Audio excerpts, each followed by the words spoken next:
Hello, all the crazy people out there. My name is Michael. I like wizards and dragons and making games. And let's get back to making games. Last time we created a cutscene system, sort of. We were able to get as far as loading cutscene files from a file, rather than having to hardcode them all into GameMaker.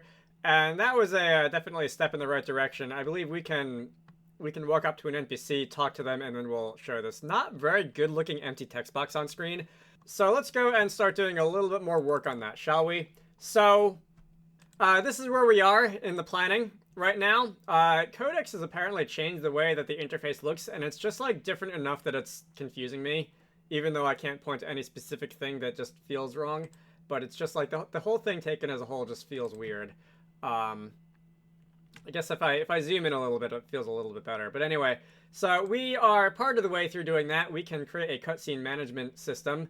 I think we started doing that as well. Interacting with an NPC will cause cutscene to play, that sort of thing, show text on screen. So all these things that are related to this are like halfway done now. And we'll see what we can do by way of like actually finishing things in this video. So what do we have? So when you talk to an NPC, we're going to call the play cutscene method, which is going to take a speaker who's basically an NPC. I'm thinking ahead, and I think I might want to optionally let the play cutscene method also take directly a Chatterbox file and Chatterbox node name. Because there may be situations where it's useful to be able to just start one of these without actually having an NPC to talk to. So we'll make the file and the node a parameter to the function, which will default to the speaker's Chatterbox file and Chatterbox node. We can just make sure that all the references to such things are updated. And also probably would be a good idea, and it seems that I'm not actually doing this, to set the speaker to the instance variable so that we can keep track of them later. That had to have been a mistake that I just forgot to do last time, because that is something that I normally would want to do. What else is there? So the text string that just says like test or empty text or whatever it is, that's like the default text within Chatterbox. If we wanted to go and open project in Explorer, and we could go and words test.yarn, this is going to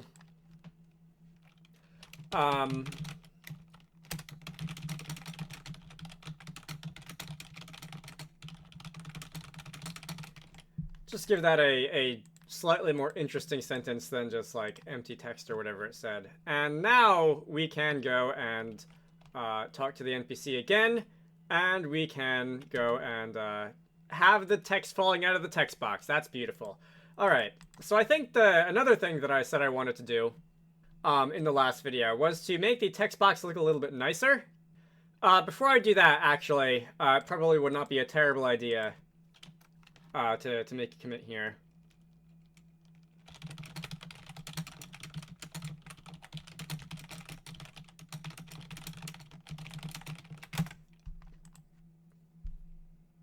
Not a huge change, but I want to encourage good habits here. All right, what would the next order of business be? So when you talk to someone, we're going to be going into the like game state.paused state, or one of the other related states where you can't move. And if you hit the action key again, you'll continue. How do I want to do this? So if I were to like run this again and take a screenshot of how this looks, I feel like I would want to do something like, do you turn towards me automatically? You do not. Well, I can't really see because this is in front of it, isn't it? If I were to take a screenshot, let me take a screenshot of this. No, hold still. Let me take a screenshot of this. And if I were to go and like just paste this into an image editor or something like that, what I'm imagining is to have just like a rectangle or a rounded rectangle or something that's going to hover probably over the NPC's head, and that'll be like the default position. I'm very eyeballing it here. I would actually try to center it a little better than this. And if the player happens to be looking down to the ground such that the NPC is like towards the top of the screen and they would be obscured by this, I would instead put it at the bottom. I think I mentioned that in the last video. I didn't really like elaborate on it, but we can see what we can start taking steps in that direction. So firstly, let me define a target X. That can be window get, actually, yeah, well, window get width divided by 2, window get display width divided by 2, something like that. WW over here, so that'll be the center of the window. And we can save our target Y equals, just to get things moving, let's hard code this to like 100 or something like that. And we can also say like our box width can be, how wide do I want this to be? It might be wise to make this like a fraction of the screen width or something like that, like 75% of the screen width, but also for the sake of just getting something on screen now, let's say the box width is going to be 500, our box height can be like 200 or something like that. If we move this around a little bit, we can, and I know the Game Maker has an up-and-coming UI system, which maybe I'll deal with someday. I don't feel like dealing with it right now because I actually have to learn how it works. So we're going to be doing UI the old-fashioned way. So if we say the box width and box height is that dimensions, we can say the center target of the box. Maybe that would be a better name. Box center X, box center Y can be something more like box height divided by 2 plus like 32 to buffer it from the top of the screen a little bit. And because when we are going to draw a rectangle and or a 9-slice, we'll probably want like a upper left corner at the very least. Var box x1 equals box center x minus box width over 2. Var box y1 equals box center y minus box height over 2. Var box x2 equals box x1 plus box width. Var box y2 equals box y1 plus box height. This is like the least interesting part of doing this whole thing, and certainly not the only reason that a lot of people are looking forward to Game Maker's UI layers. Let's see, if we wanted to do this a little bit more properly, we could feed these values into the draw rectangle function. We could take the draw text and we could draw this at, for example, box center X, box center Y. It's still not going to be center aligned because I haven't said draw set H align, and I don't really feel like doing that because we're going to be moving on to scribble eventually anyway. And that's a position. All right, so if you wanted to make the box a little wider, maybe width can be 800 or so.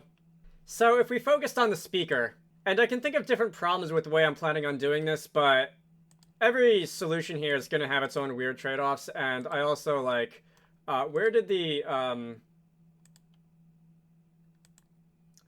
I was like just looking at it.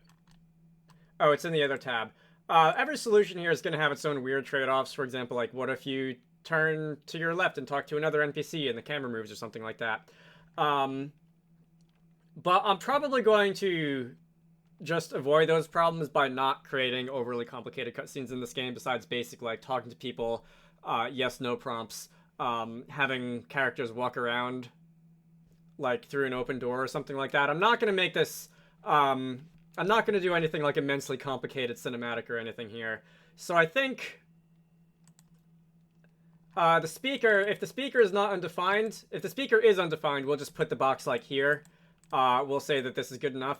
If the speaker is not undefined, so if there is actually an NPC that you're talking to, if speaker is not equal to undefined, then we can do something else to figure out the center X, center Y of the box position, which is really just going to involve like taking it and moving it to the bottom of the screen, and figuring out if the NPC is towards the top or the bottom of the screen. We can use the good old world to screen function, old favorite of mine. So this is a function which will take a 3-dimensional coordinate in space and 2 camera matrices and project it onto screen space.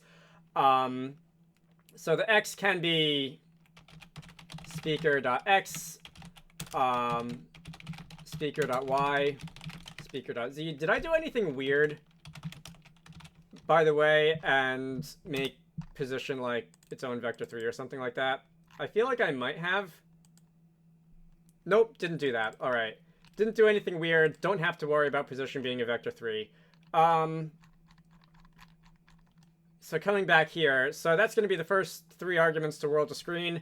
Next, we're going to want the view matrix, and because I can never remember how I've set anything up, obj_game. What exactly is the variable that defines the camera? Is it just camera.viewMat or something like that? Get viewMat, get projmat. There's not really any reason to go through all that, but we'll humor my past self and just do that. Var view mat equals obj game.camera.get view mat. Var proj mat equals obj game.camera.get proj mat. And that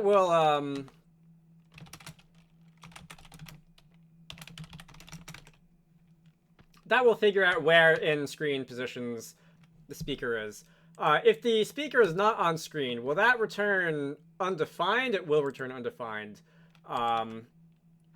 There are other variants of that function floating around that'll return like an array of like negative infinity or something like that. But if screen chords is not equal to undefined, as in the speaker is actually on screen and not off screen or behind you or anything like that, we'll draw circle color screen chords.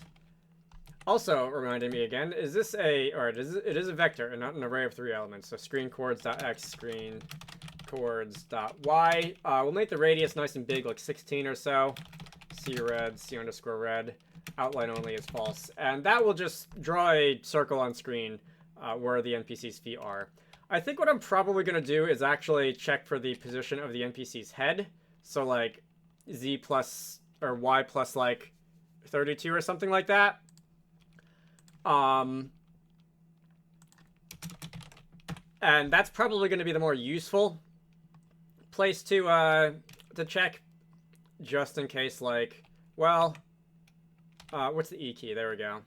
Like if this point, how do I want the logic of this to flow? So I think I'll say if this point is greater than like the bottom of the box plus some buffer like 32 or something like that, I'll move the box to the bottom of the screen.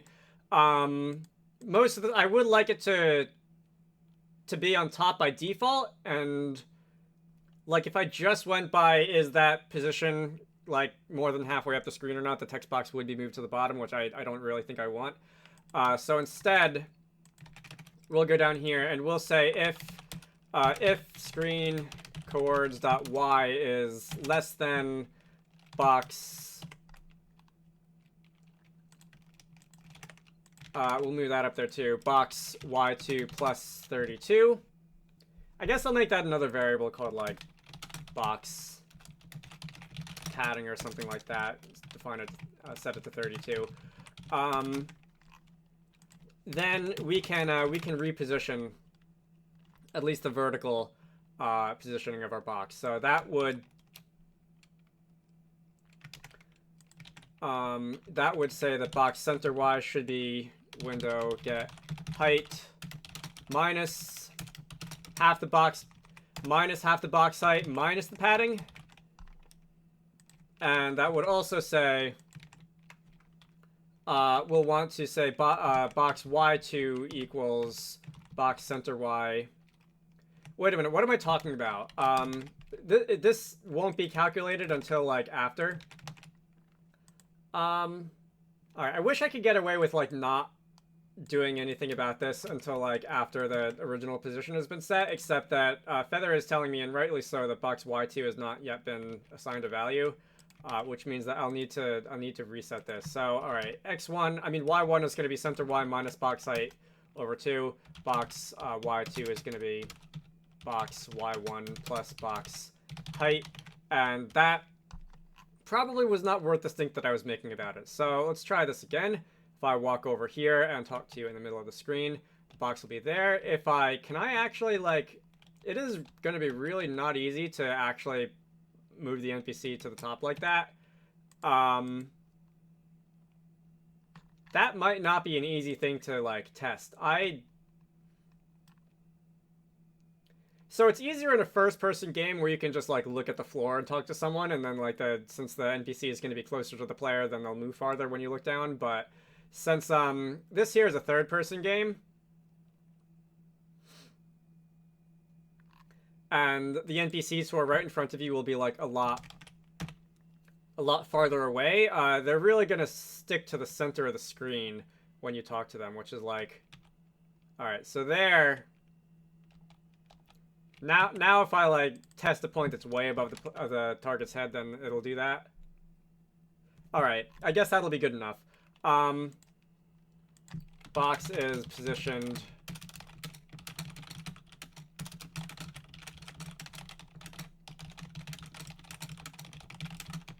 Box is positioned depending on where the speaker is. So the next order of business, I think, is to actually, like, make this looks good. And... should I grab, like, the Wizarducks 9 slice that I use for basically everything ever? Maybe I should.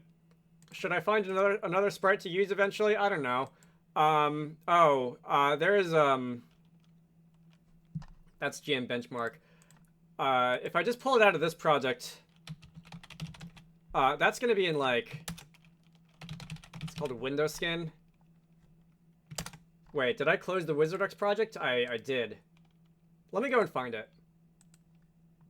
Alright, so as I was saying, the version of the sprite that's actually in the Wizarducks project is index color.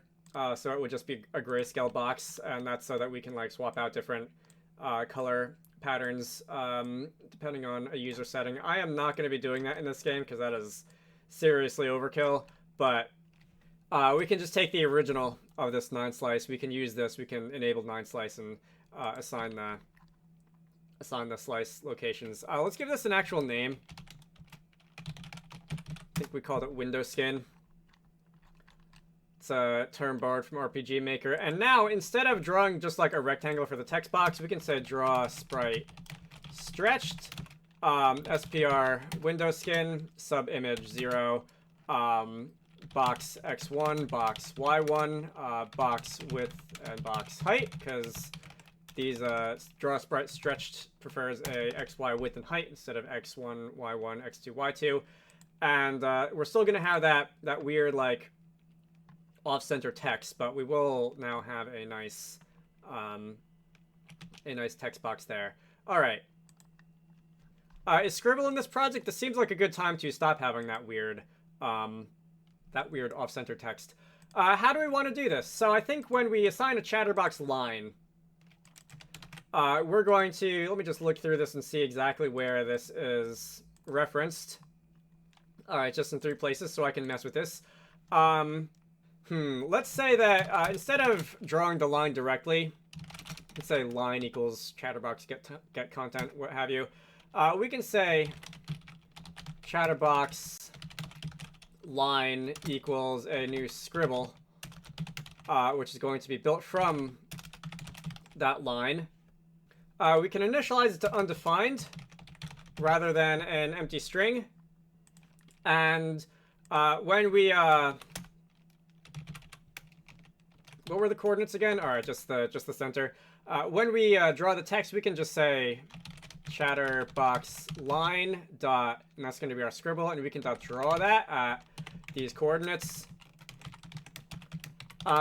This is not going to scroll on its own. It's also not going to probably look especially good. What font is Scribble going to use by default? I think it's the Pixel font. I think I set that up in a previous video.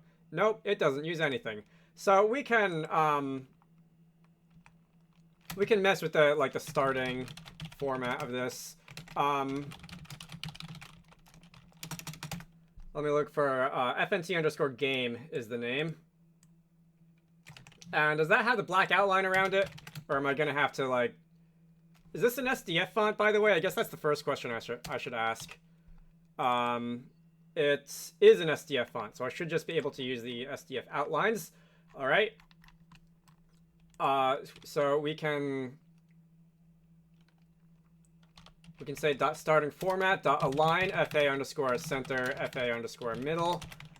So that it's centered, it's starting to be drawn in the middle of the text box. We can have some other fun with this. Dot wrap. What's the width? I'm going to base that on the width of the text box. I'm not going to do that here. I'm going to do that when we draw it. Chatterbox line dot wrap. We can say box width minus box padding times 2, and that will make the text wrap like almost to the size of the box, but a little bit less. And I still feel like I'm missing something. I need the typist to make it scroll. We'll get to that after the rest of the config is done. The default color should be white. The outline is black. Oh, outline. That's what I wanted. SDF outline. And that is going to be...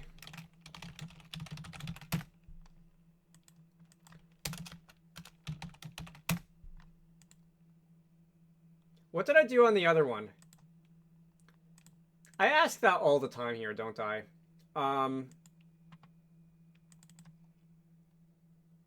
Oh, I used SDF border because there's like aliases, because I think Juju called it border initially, and then it turned out that everyone wanted it to be called like outline, so he created an alias for it.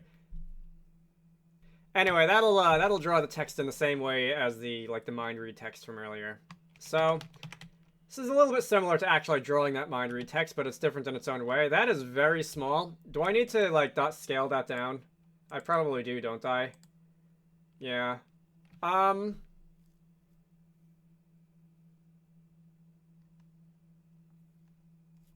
Would 0.5 be good? Text was pretty good. The mind read text is 0.4, which I did think was a little bit small. So we can... Alright, that's fine. If it becomes bigger than that, if there's like ever a lot of text, I'm probably gonna have... I'm probably just gonna break it onto multiple lines. Simply to just not overwhelm the player.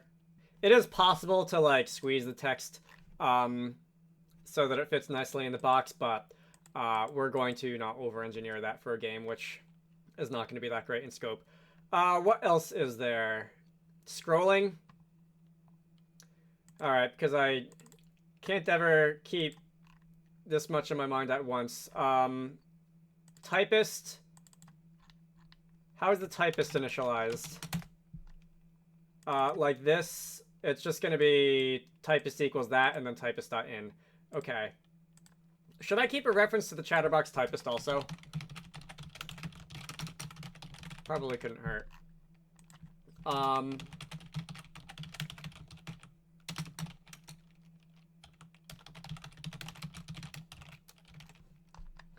And then we just say like that.in, right? What was the rate that it scrolled in the speech bubble? 1, 2. All right, we'll keep those settings consistent here. Does the .in method also return itself? So can I just chain them together? It does. Okay, so we can use a little fluent interface like that.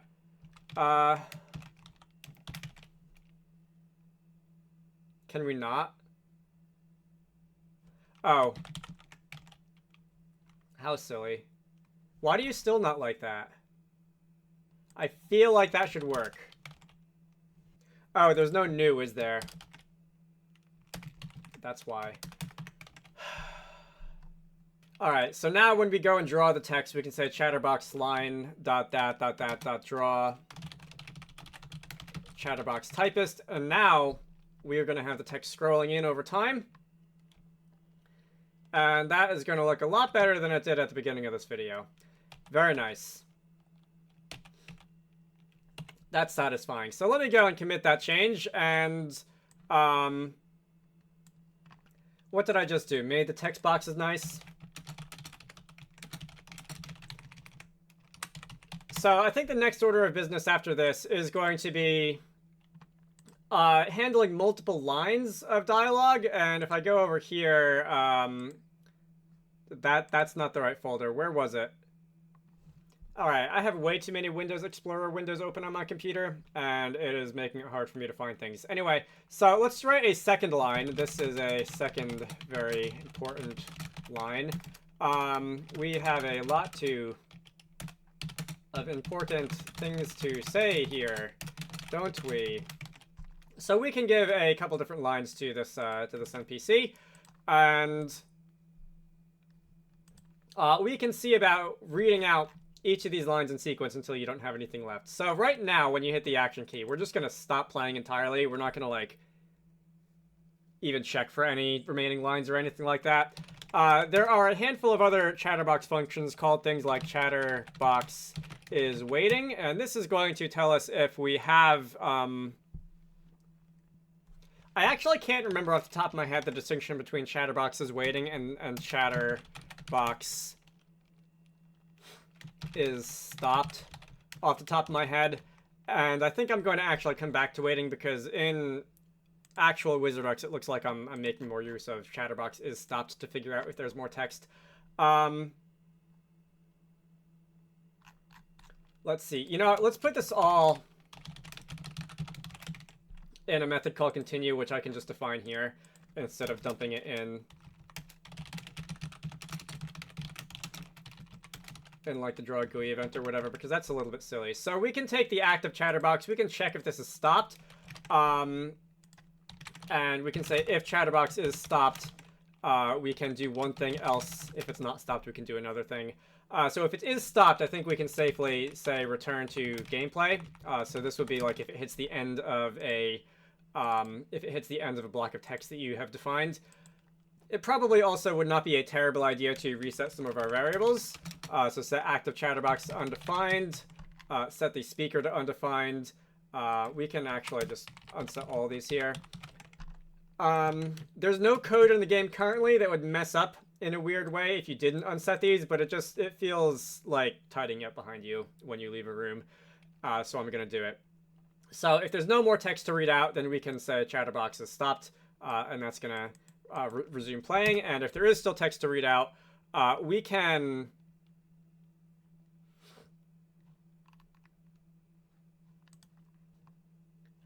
basically kind of go through this again. So Chatterbox get content count, we can use the Chatterbox get content function to get the next line of whatever it is that we've got, and that should be the basics of what we need to be able to read out multiple lines here. Alright, that's one line. And you are repeating the same line over and over again. Okay, oh,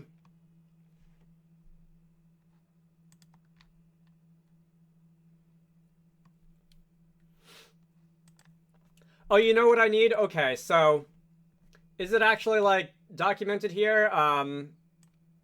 If it's in a waiting state due to the wait keyword, or like just because you hit a line or something like that. All right, so I am actually going to want this. It's sort of like a pause versus stop situation on like the controls of a DVD remote or something like that. So we'll say if Chatterbox is waiting, we'll want to do something. Chatterbox continue, and this is going to advance us. Oh, I need the reference to the Chatterbox object, don't I? This is going to advance us to the next line. And else, in Wizarducks, the else case here handles like multiple choice options.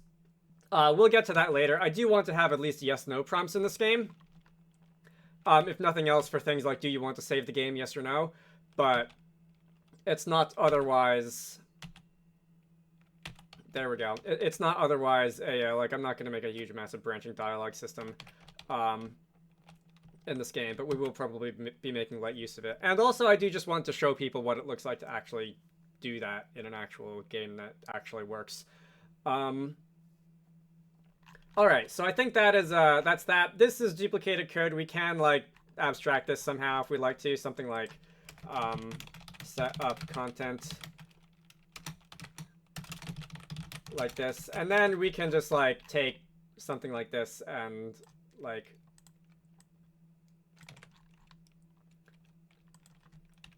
I don't know, give it an input text and correct our indentation, and we can just do a little bit of abstraction there so that we don't have to repeat ourselves. And for what it's worth, this is probably a good abstraction to have, because there might be other stuff that I want to do around this. probably, for example, if line happens to contain a yes or no, I'll want to introduce some additional handling for that would go inside this function here without having to copy and paste it. But now we're going to run that. It's going to do the same thing it did before. That feels like good progress. So multi-line text. When we hit the action button, that's going to continue even if the text doesn't finish scrolling out. And I think how exactly is it like typist state equals like 1 or something like that? It is. All right. So if the typist get state equals 1,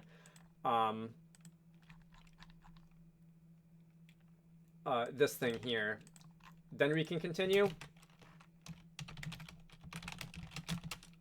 We can say if that, and then if the text is still scrolling out, I guess we can say like typist.in. This won't reset it, will it? Let me actually check the documentation for like Scribble. Is there a way to change a typist speed without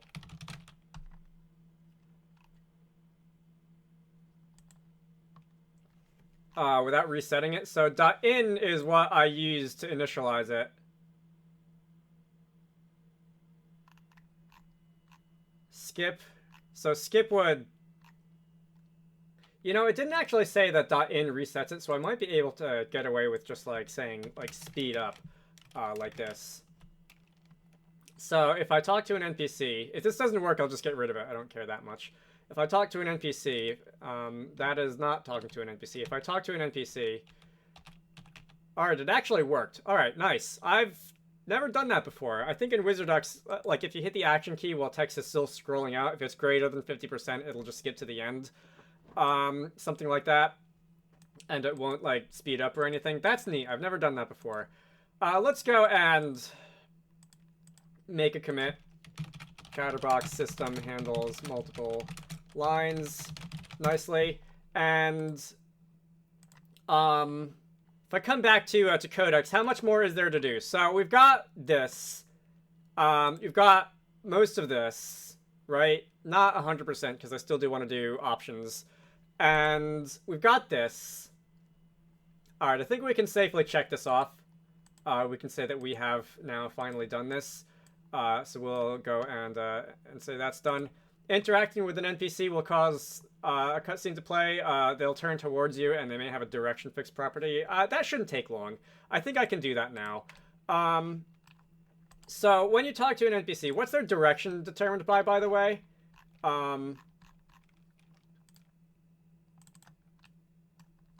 For example, when you draw them, it's just self.direction. Okay, so when I draw them, I can say, or when I talk to an NPC,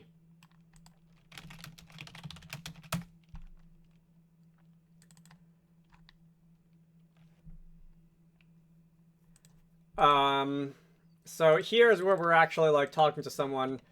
Play cutscene. This won't necessarily be an NPC, but if obj.object index equals obj NPC, or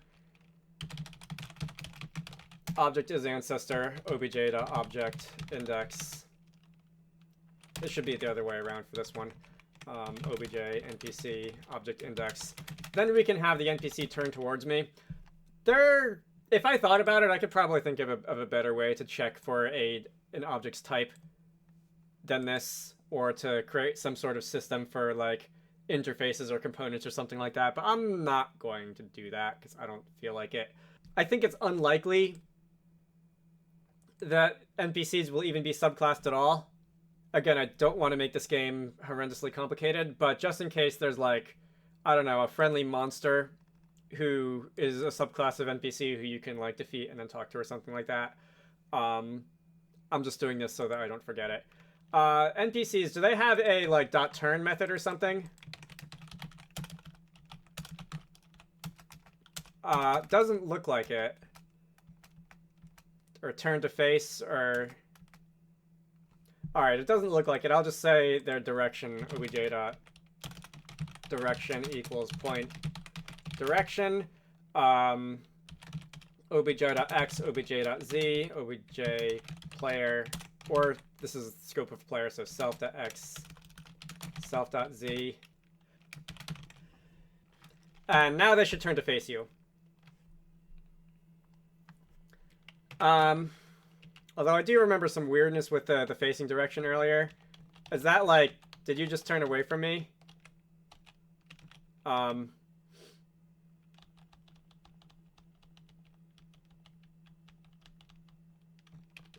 now I can't talk to you because the like camera crosshair thing is messed up. Okay, you know what? Yeah, the whole direction system is kind of messed up. And that might be something I need to revisit later. I'll just leave a comment. This is probably broken. And I will just toss in a, since I requested this, direction fix. This is another thing I've stolen from RPG Maker. We'll make that a boolean, we'll initialize it to false, and if direction fix is true, then that will mean that the NPC can't turn to face you. That'll be obj.direction fix. So they'll only be able to turn towards you if direction fix is disabled. Alright. NPCs turn to face you, maybe, but it's broken. Okay. I should probably add to the Codecks technical debt board, figure out what's going on with NPC directions, because I do feel like they don't face the right way 100% of the time. But that is not related to that, so I can check that off as well. Yes. Wait. I should do that. Okay. We can either check the box or just do it through text. Okay. So, the decks can be found here. Bugs, maintenance, and technical debt.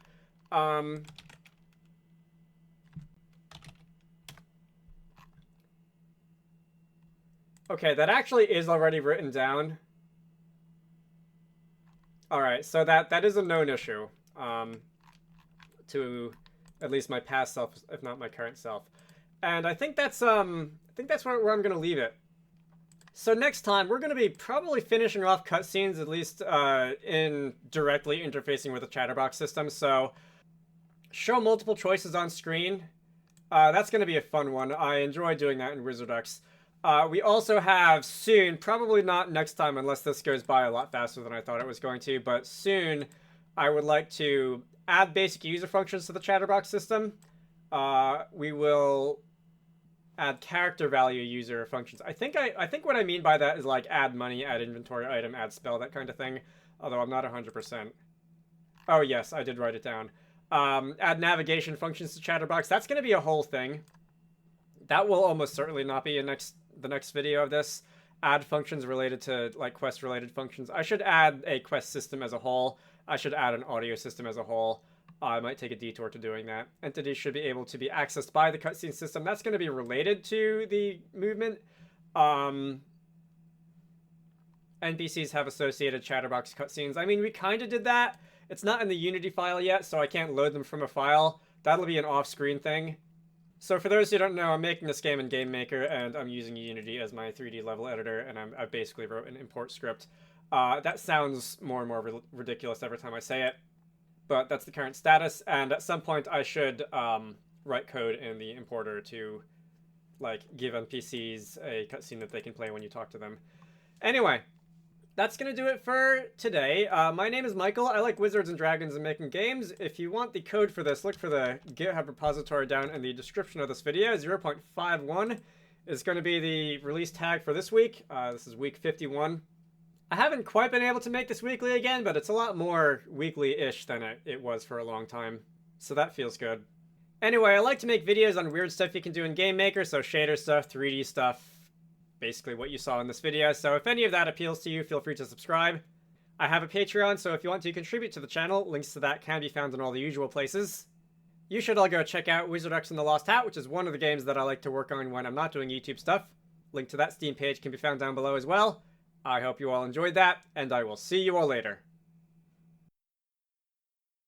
Special thanks to Zenjamin, Squarecrow, Spy Die Games, Pixelated Pope, Manta Ray, Game Maker, Game Art Indie, Edward Holt, DJ Gibbles, and Gamedev for supporting these videos. If you want to contribute to the channel, head on over to the Patreon page down in the video description to join the fun.